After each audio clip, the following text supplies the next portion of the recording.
Boa noite a todos os irmãos que separaram um tempo para vir ao culto, para vir à casa de Deus, prestar um culto de louvor e gratidão a Deus. Também aos irmãos que nos acompanham pelas redes sociais. Vamos juntos, a uma só voz, elevar o nosso louvor, a nossa adoração ao nosso Deus. Convido a todos para se colocarem de pé.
descansar.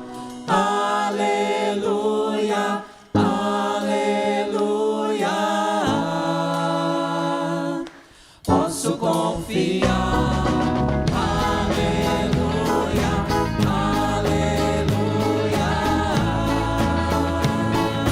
Posso descansar. Aleluia, aleluia.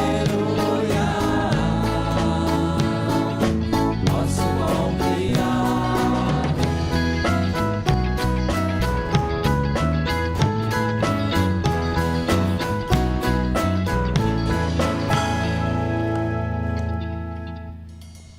E nós somos privilegiados, porque nós temos um general, nós temos um Deus que comanda o seu exército. E a gente acabou de cantar que a gente está muito feliz porque a gente pode confiar nele.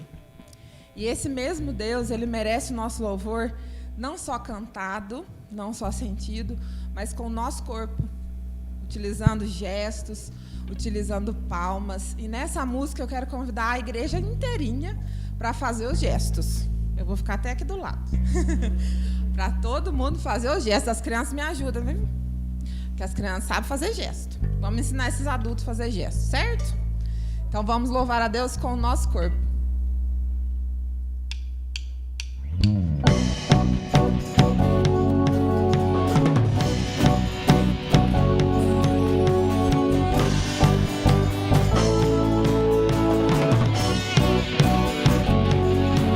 Pelo Senhor, marchamos sim, o seu exército poderoso é. Sua glória será vista em toda a terra.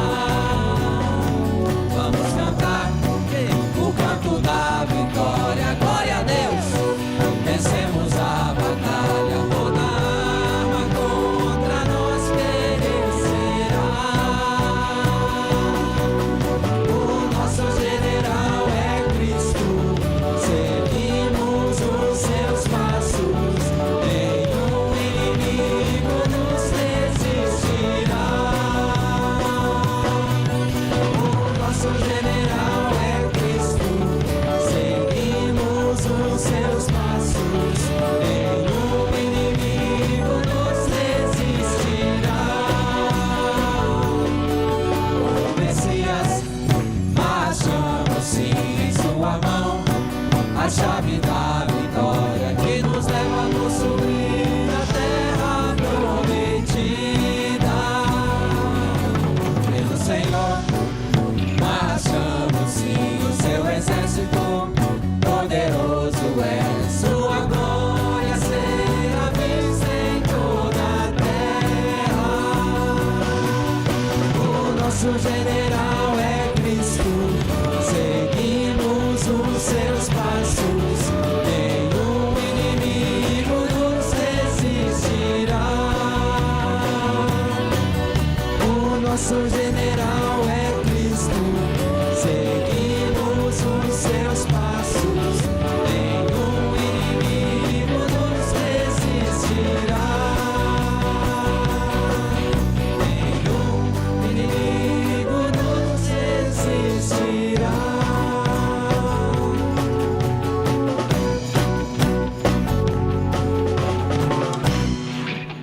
Muito bem, gente. Ficou um exército muito bonito. Podem se assentar. Nós temos visto ultimamente muitas expressões de desenvolvimento humano. E a mais recente é a descoberta de algumas vacinas contra a Covid-19. E nós temos que reconhecer que os cientistas estão sendo muito abençoados e é admirável o trabalho que eles têm feito para conseguir, pelo menos, conter um pouco o avanço dessa pandemia.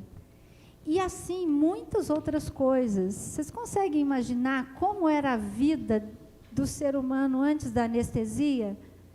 Você já pensou uma cirurgia sem anestesia? Você já pensou quanta evolução, quanto crescimento já houve na humanidade? Então, a gente usa essas atitudes, esses conhecimentos como parâmetro para realmente perceber que essas pessoas são admiráveis. Mas o nosso Deus é incomparável. Não existe um parâmetro para a gente comparar o nosso Deus. Tamanha a grandeza dele, tamanho o seu poder, tamanho o seu amor, a sua graça, a sua misericórdia, a sua bênção que se renova todos os dias da nossa vida. E é isso que nós vamos cantar nesse cântico, que o nosso Deus é impossível ser comparado. Faça desse cântico a sua adoração a Deus, louve com o seu coração, com todo o seu ser, as bênçãos que Ele tem derramado sobre cada um de nós.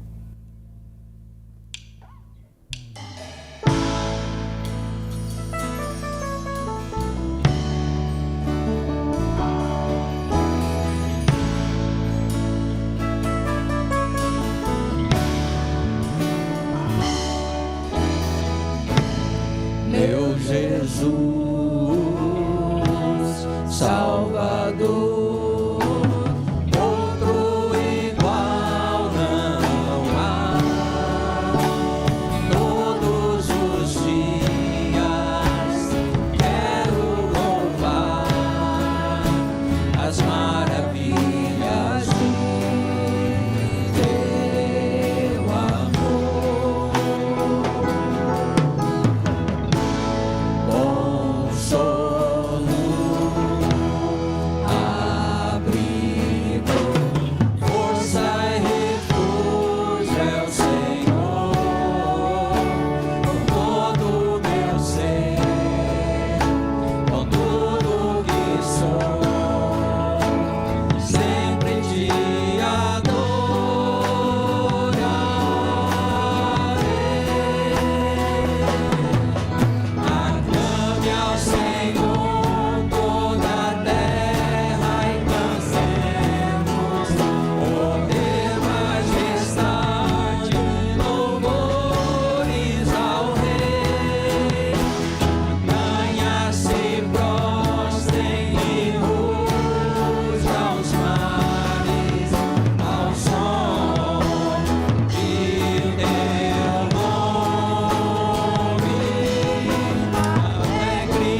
orar. Deus querido, muito obrigado, ó Pai, por ser tão essencial na nossa vida, Deus. Te louvamos porque o Senhor sempre está conosco, ó Pai. Mesmo às vezes a gente falhando tanto, ó Deus, o Senhor continua sendo um Pai amoroso, um Pai que nos ensina, que nos orienta, Senhor, e que nos mostra o caminho, ó Deus. Te agradecemos pela Tua presença constante conosco, ó Deus, e Te entregamos este louvor, ó Pai. Que ele possa chegar aos Teus ouvidos, ao Teu coração, ó Pai, e que a gente possa sair daqui e continuar esse louvor no nosso dia a dia, Deus. No nome de Jesus que eu oro, amém.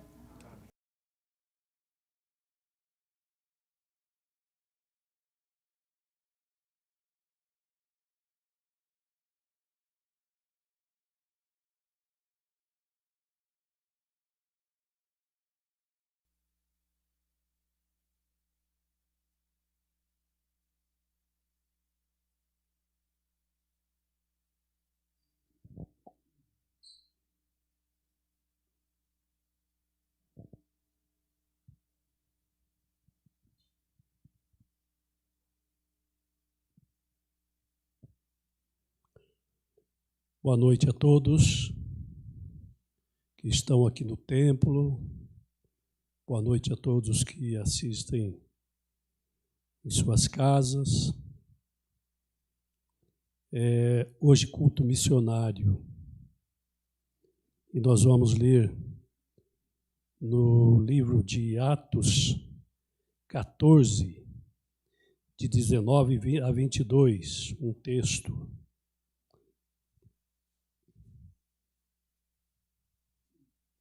Atos, capítulo 14.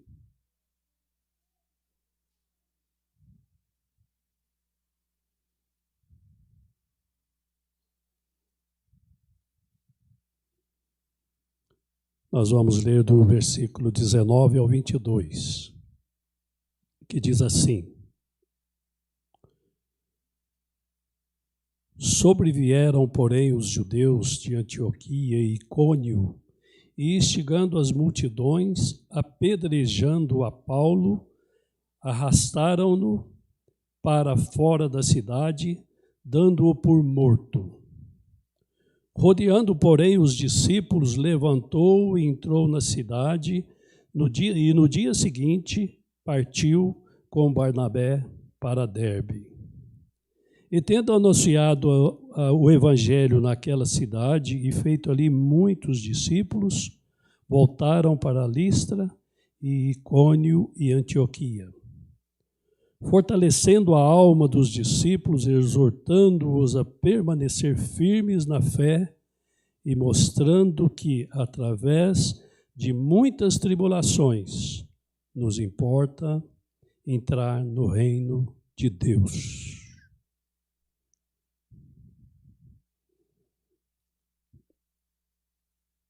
Irmãos, quantos missionários nós temos contato, já tivemos contatos, poderemos ter contatos, quantas histórias, quantas situações de tribulação esses irmãos poderão nos contar, não é verdade? Muita coisa acontece com eles, acontece conosco. Mas o interessante é que Jesus já nos preveniu antes, né, que no mundo tereis aflições, tereis tribulação, mas tende bom ânimo. Eu venci o mundo. E o versículo 22 desse texto nos deixa assim, pensando sobre esta situação de Paulo. Paulo, após ter sido apedrejado, tido como morto, é o que o texto relata. Pensa bem, meus irmãos, nós nem sabemos o que é isso, ser apedrejado e ser tido como morto. Não sabemos calcular. Nós não vivemos esse tempo, não temos nenhuma noção. mas a gente consegue entender o que é ser apedrejado até ser tido como morto, não ter condições. E o texto diz que os discípulos, no versículo 20, diz na segunda parte, no dia seguinte partiu com Barnabé para Derbe. Eu fiquei impressionado, porque ele deve ter ido lá para o Hospital Santa Lúcia, né? Pela Unimed, Crimep, Hospital da Crimep, né? Passou a noite lá sendo tratado com os melhores medicamentos, pelos melhores médicos, para ele ter essa disposição no outro dia de partir para uma outra cidade e pregar o Evangelho. E o texto diz que ali ele fez muitos discípulos.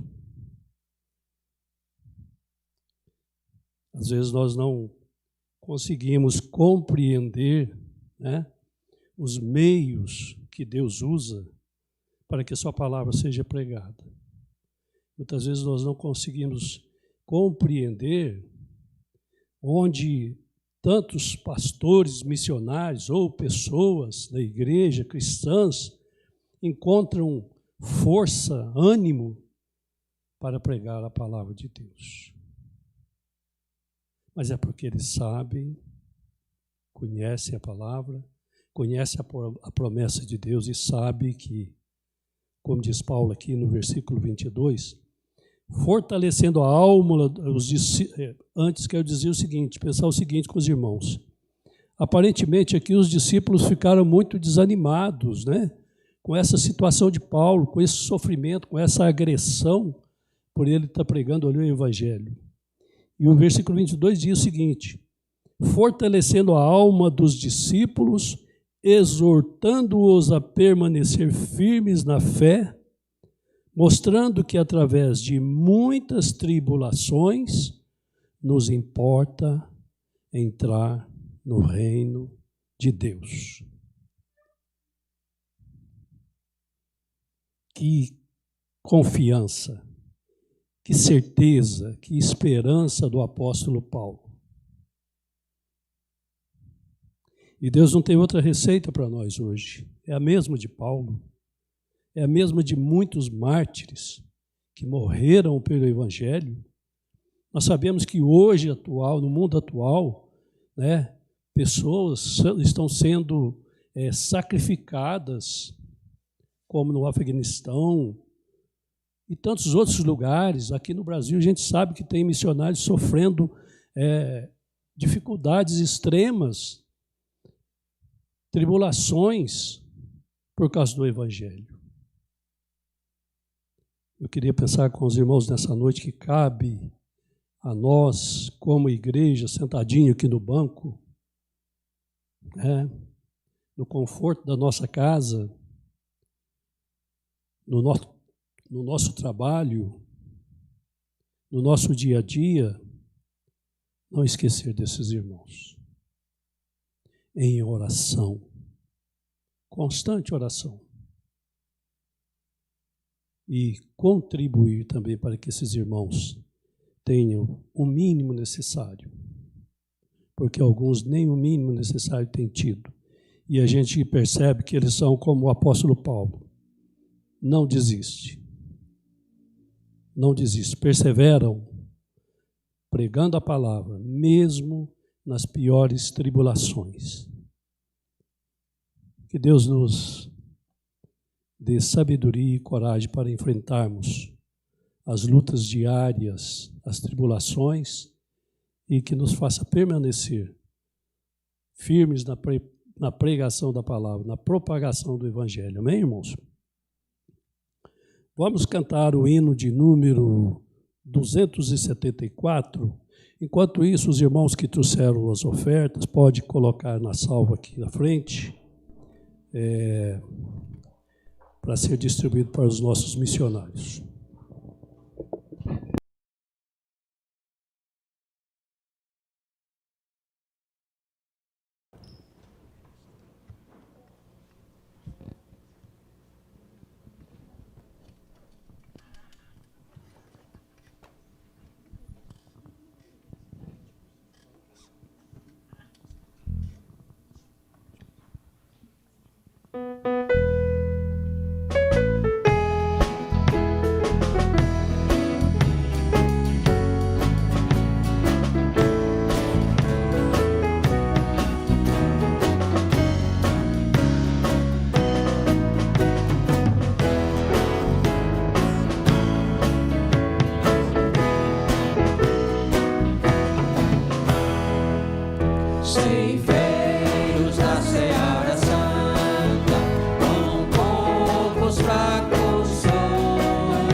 nosso Deus e nosso Pai, nós damos graças ao Senhor pela oportunidade que temos de estar mais uma vez na Tua casa, prestando-lhe um culto de adoração e de gratidão ao Senhor por tudo que o Senhor faz por nós. Agradecemos porque o Senhor tem nos dado dia após dia o sustento, a condição do trabalho, ó Deus, e de termos o nosso ganho. E queremos, ó Deus, que o Senhor toque o coração de cada um de nós, para que sempre tenhamos disposição para a contribuição com o Teu reino, ó Deus, suprindo assim a necessidade daqueles missionários que estão ao campo, trabalhando, levando a Tua palavra avante, ó Deus. Ajuda-nos a sermos sensíveis às necessidades destes irmãos. Abençoe os recursos que foram levantados nesta noite, que sejam utilizados, ó Deus, para suprir estas necessidades.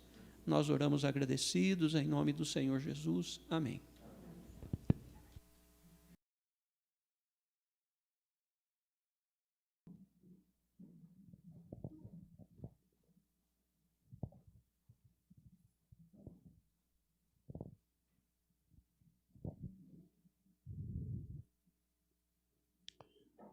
Teremos o culto para as crianças, o cultinho para as crianças. Para as crianças de 3 a 6 anos, a Carol e a Priscila. De 7 a 11 anos, a Bárbara e o Tiago. E para os demais aqui na igreja, o nosso seminarista Túlio irá nos trazer uma mensagem. Quero orar pelas crianças e pelo seminarista Túlio.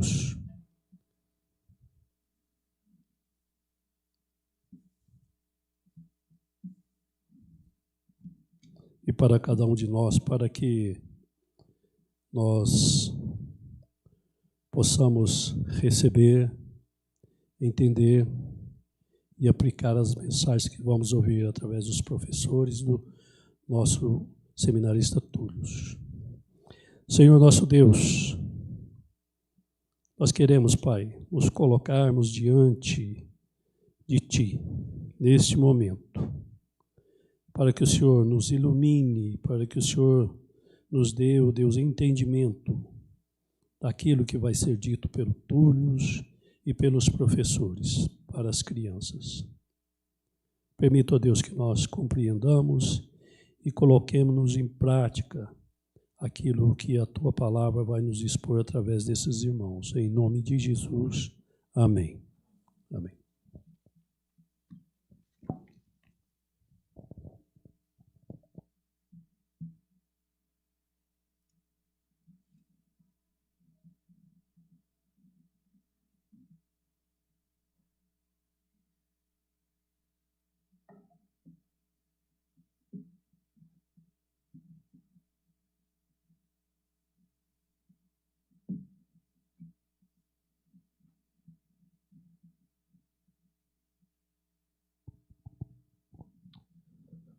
Boa noite, irmãos em Cristo. Que Deus possa mais uma vez falar conosco nessa noite, que o Espírito Santo nos esclareça a mente para entender o que Ele preparou para a gente aqui hoje. O texto para a nossa meditação fica no livro dos Reis, 1º dos Reis, capítulo 19. 1 Reis, capítulo 19, nós faremos a leitura dos versículos 1 ao 18.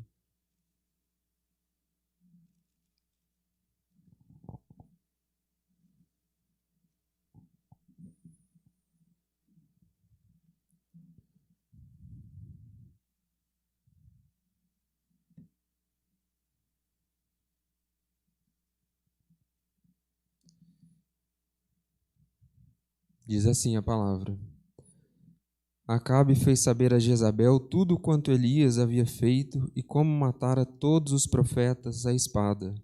Então Jezabel mandou um mensageiro a Elias a dizer-lhe: Façam-me os deuses como lhes aprouver, se amanhã a estas horas não fizer eu a tua vida como fizeste a cada um deles. Temendo, pois, Elias levantou-se e para salvar sua vida se foi, e chegou a Berseba, que pertence a Judá, e ali deixou o seu moço. Ele mesmo, porém, se foi ao deserto, caminho de um dia, e veio e se assentou debaixo de um zimbro, e pediu para si a morte, e disse: Basta, toma agora, ó Senhor, a minha alma, pois não sou melhor do que meus pais. Deitou-se e dormiu debaixo do zimbro. Eis que um anjo o tocou e lhe disse: Levanta-te e come. Olhou ele e viu junto à cabeceira um pão cozido sobre pedras em brasa e uma botija de água.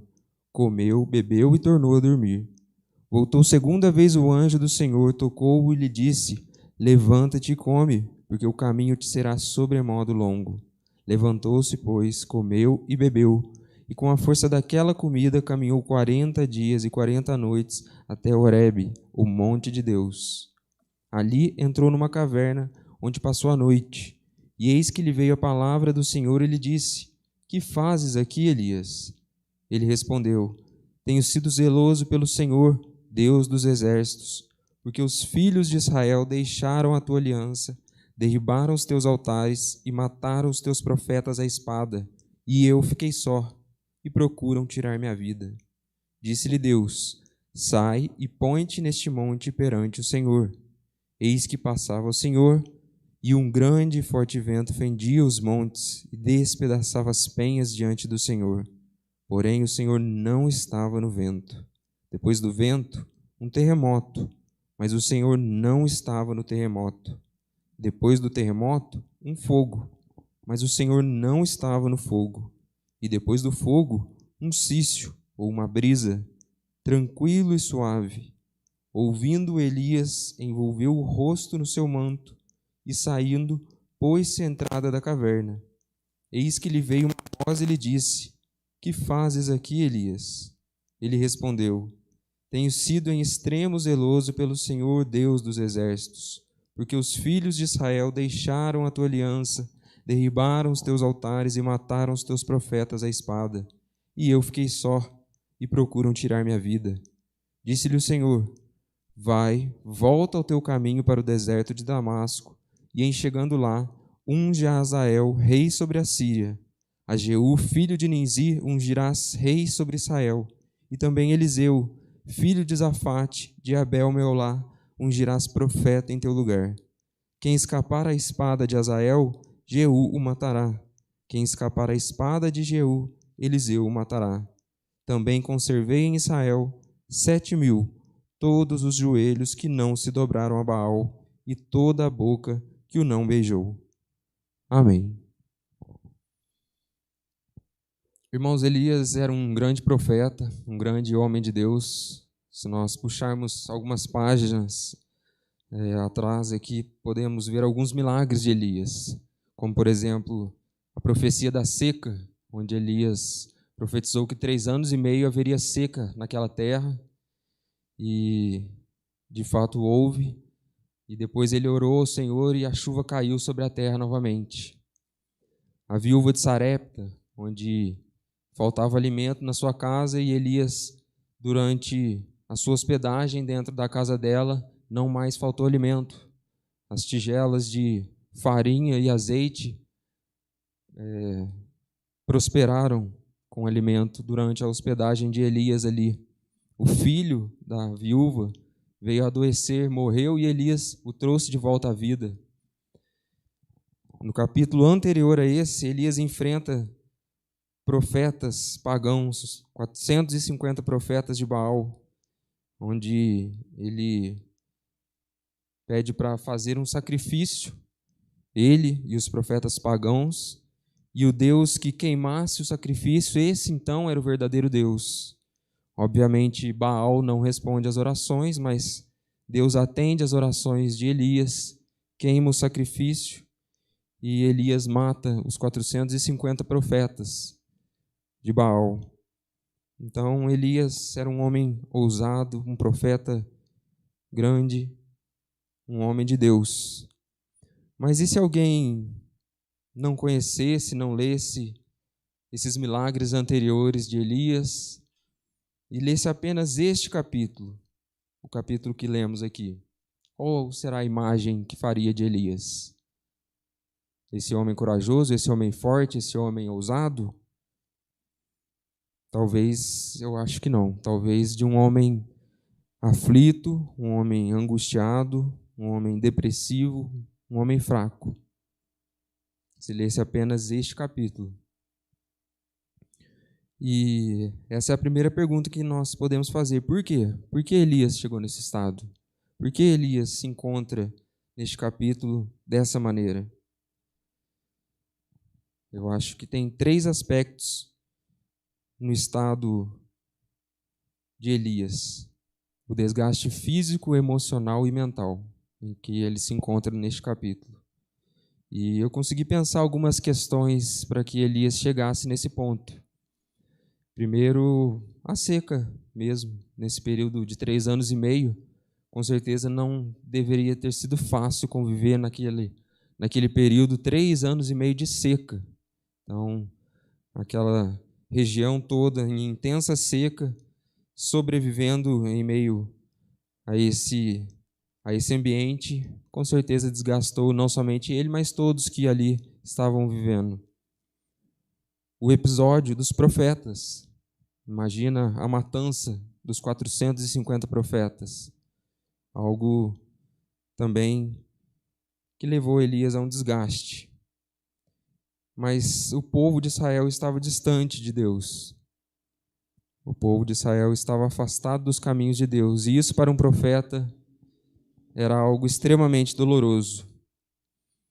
Então, isso são algumas coisas que eu consegui imaginar que fizeram Elias chegar a esse ponto de desgaste, esse ponto de estresse, esse ponto de angústia e aflição, para ele, então, fugir.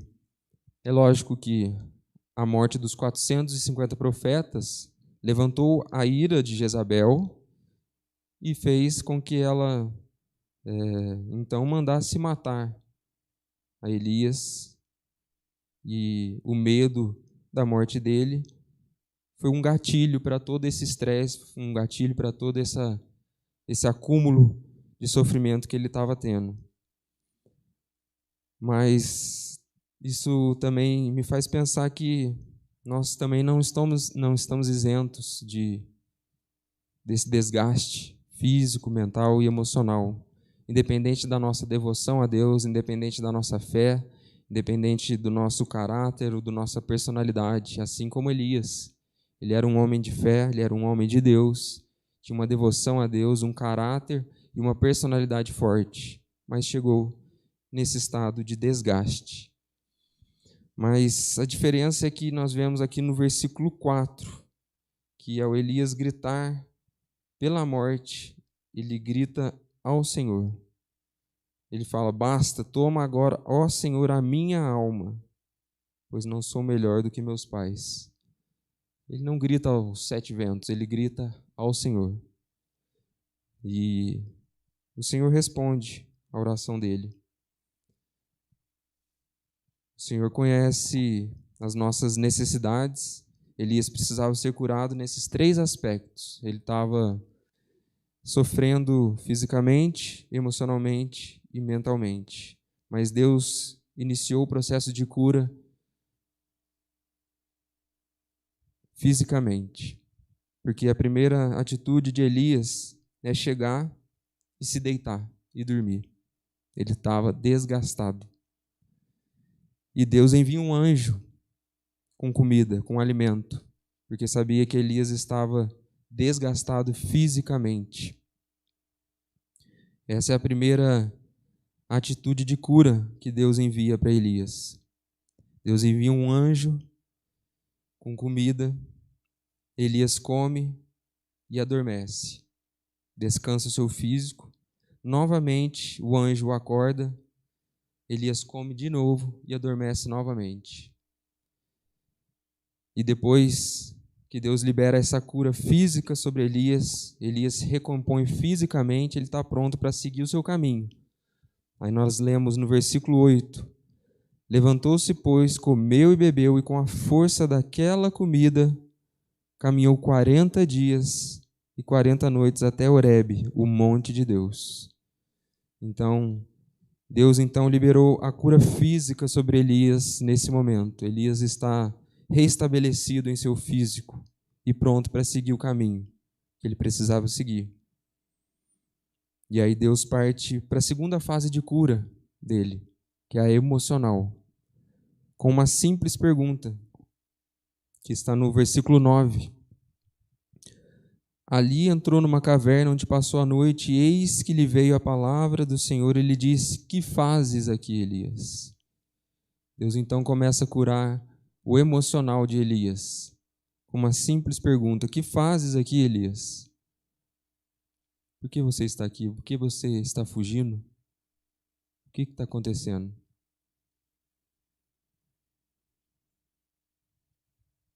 O profeta, nessa hora, diante da pergunta de Deus, se confessa para Deus e libera também a sua dor perante Deus. Ele abre o coração para Deus e responde: eu tenho sido zeloso pelo Senhor, mas os filhos de Israel deixaram a tua aliança, derribaram os teus altares, mataram os teus profetas à espada. Eu estou só e procuram tirar minha vida. Nessa hora o profeta abre o coração dele para Deus, libera a sua dor, fala qual é o motivo da angústia dele, fala por que ele está ali, por que ele está fugindo, por que o coração dele está ferido. Mas nessa hora a gente pensa que Deus daria uma orientação para ele, né? Já falaria alguma coisa para ele. Falaria: beleza, então você precisa fazer o seguinte, vai em tal lugar, encontre-se com alguém, ou então eu vou te dar a cura aqui agora. Mas olha o que Deus fala no versículo 11. Disse-lhe Deus: sai e põe-te neste monte perante o Senhor. Em outras versões diz assim: sai e põe-te no alto deste monte, ou vai e suba no alto deste monte. E aí na sequência: eis que passava o Senhor, e um grande e forte vento fendia os montes e despedaçava as penhas diante do Senhor. Porém o Senhor não estava no vento. Depois do vento, um terremoto, mas o Senhor não estava no terremoto. Depois do terremoto, um fogo, mas o Senhor não estava no fogo. E depois do fogo, um cício tranquilo e suave. Por que será que Deus fez isso? Por que será que Deus deu essa demonstração de poder para Elias, ao invés de dar uma orientação depois de Elias ter confessado a aflição dele? Eu consegui pensar em algumas questões aqui. Eu acho que Deus fez essa demonstração de poder ao profeta para mostrar a Elias que o poder dele era maior que o risco de vida que ele corria, porque talvez no momento de desespero que o profeta estava, ele tinha esquecido o poder ao Deus que ele servia. Talvez no momento de desespero o profeta se esqueceu do poder do Deus que é maior que todas as coisas, é maior do que a perseguição que ele estava sofrendo, era maior do que a angústia que ele estava sofrendo, era maior do que os planos que ele achava que tinham se perdido pelo povo estar longe.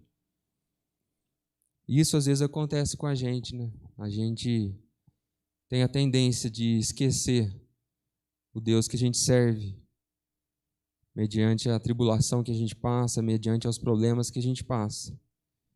E Deus, às vezes, dá manifestações de poder e providência na nossa vida para lembrar a gente do poder dele, que ele é Deus, que ele é maior do que todas as coisas. E eu acho que essa demonstração que Deus fez foi para lembrar o profeta que ele era Deus. E aí depois dessa manifestação de poder, para lembrar o profeta de que ele era Deus, que que o poder dele era soberano, ele fala na brisa, ele fala no silêncio. Porque aí o profeta acalmou, está calmo, seu coração se aquietou, porque viu que Deus estava por perto, sentiu o poder e a presença de Deus, e viu que o poder de Deus não tinha abandonado ele não estava só, como ele havia relatado.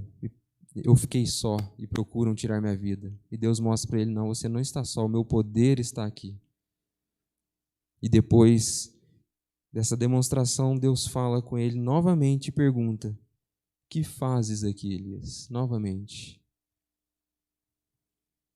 E ele responde: eu tenho sido em extremo zeloso pelo Senhor, Deus dos exércitos, porque os filhos de Israel deixaram a tua aliança, derribaram os teus altares e mataram os teus profetas à espada. E eu fiquei só, e procuram tirar minha vida. Mas agora, Elias está emocionalmente curado. Ele já tinha visto a demonstração do poder de Deus, ele já estava repleto da presença de Deus ali naquele lugar. E só faltava uma coisa: a mentalidade dele ser mudada perante a orientação de Deus agora. E aí, mediante ao silêncio da brisa onde Deus vai falar com ele, Deus agora fala. E eu percebi também que a nossa vida é assim: Deus dá as manifestações e a providência na nossa vida para mostrar que Ele é Deus, mas quando Ele quer nos orientar, quando Ele quer nos direcionar, Ele vai falar no silêncio. Ele não vai falar no meio do barulho. E aí Ele só vai falar quando a gente estiver pronto para falar. Elias não estava pronto para falar, para escutar, aliás. Elias agora estava pronto para escutar, depois da manifestação de poder de Deus. E aí no versículo 15, o Senhor fala com ele. Disse-lhe o Senhor: vai e volta ao teu caminho para o deserto de Damasco, e em chegando lá, unge Azael, rei sobre a Síria. A Jeú, filho de Ninzi, ungirás rei sobre Israel, e também Eliseu, filho de Zafate, de Abel Meolá, ungirás profeta em teu lugar. Ou seja, Deus deu ao profeta um novo rei para ungir em Israel, um novo profeta para ser o seu companheiro e um profeta para seguir o seu ministério, continuar o seu ministério. Os planos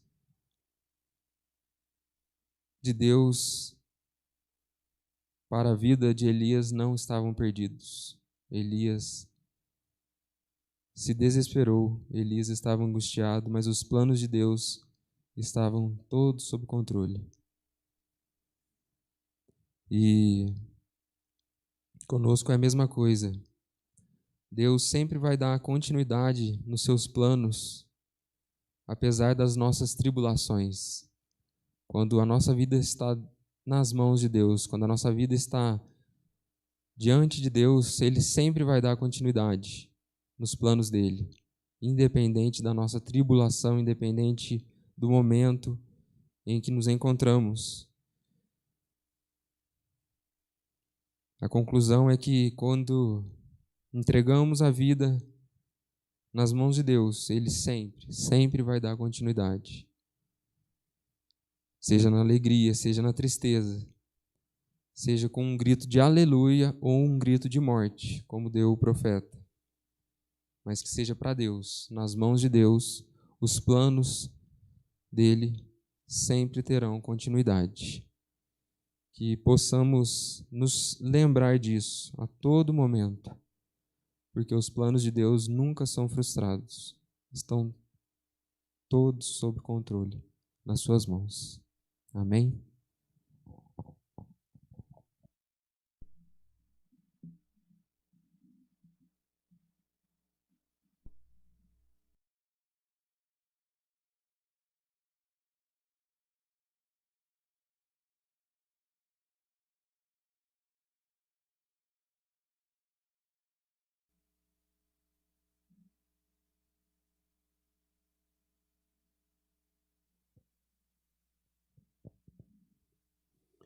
Convido a equipe de louvor para entoarmos o hino de número 185.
Chegamos ao final do nosso culto. Queremos agradecer a participação de todos e convidar para nossa reunião de oração na quarta-feira,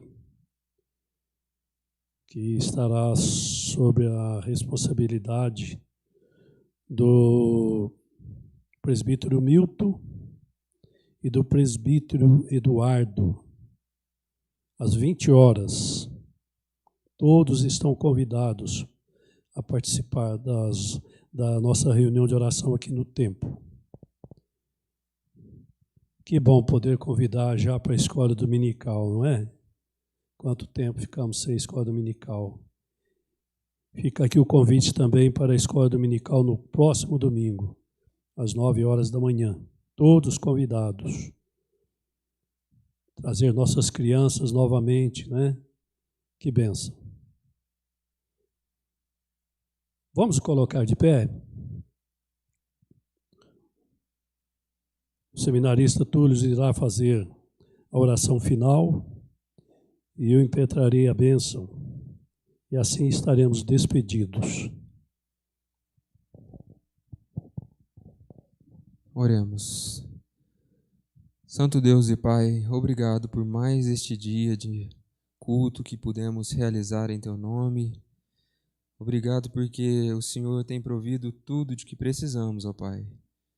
E sabemos, ó Pai, que tudo que entregamos, ó Pai, nas Tuas mãos, nada está perdido, Senhor.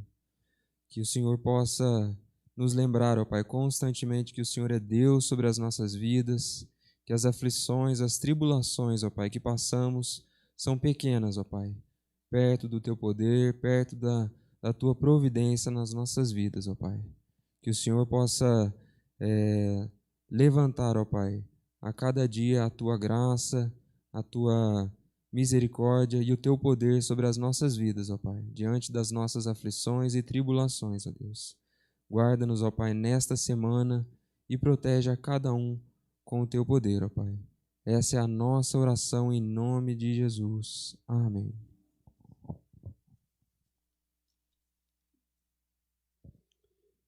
Que a infinita graça de nosso Senhor e Salvador Jesus Cristo nos motive a anunciar a sua palavra, mesmo em tribulação, hoje e sempre. Amém.